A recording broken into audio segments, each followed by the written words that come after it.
this is art in the public collection, and everybody owns it. And to remind people that these objects, these beautiful things, are available for everyone to look at for free.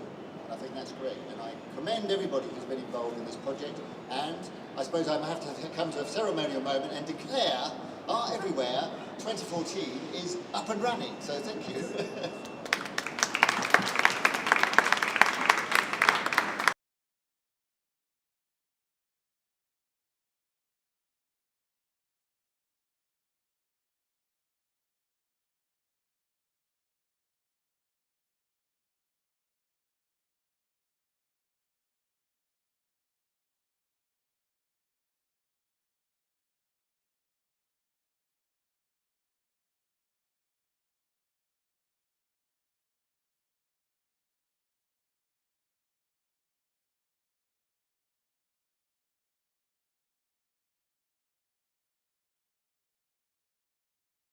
I just wanted to say everybody can do this. This isn't special.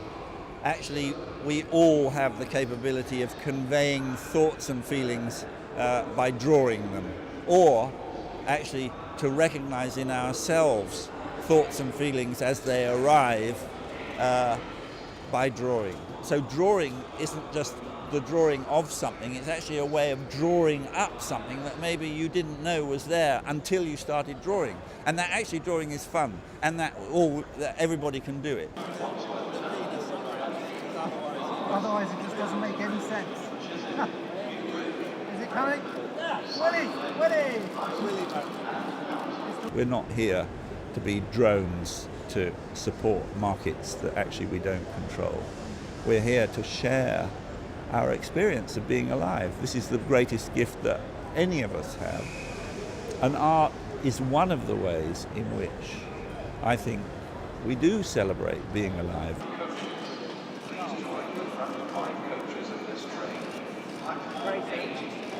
Thanks, Grayson.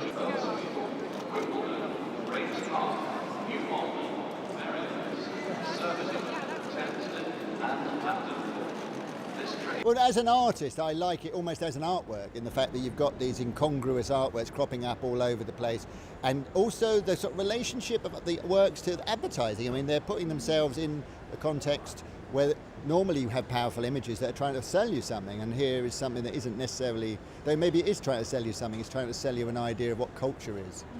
And I think that it has lots of different levels.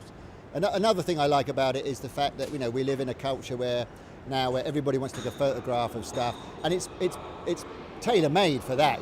I imagine that the juxtapositions and strange things that are going on around these artworks will reap a lot of interesting snaps.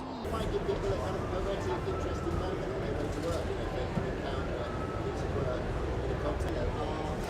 Is it poetry? There it is on a magazine. It's one of a series of 6 tapestries that I made when I was making a Channel 4 TV series about taste and class, and it was the 4th in the series. And I think in many ways it was often people's favourites, because the people who are most obsessed with taste and class are the kind of upper middle classes, and that's what it's about. So it's about their obsession with books and organic, and kind of doing, being a good parent, being seen as an individual. And so it's got a huge amount of detail and reference in it. Like the middle classes, for instance, love it when you put in references to other artworks, because they can show off their knowledge of art histories, and they can say, oh yes, that's from the Van Eyck or whatever, So it's the kind of thing you could stand in front of. I've given a whole lecture just about that one piece.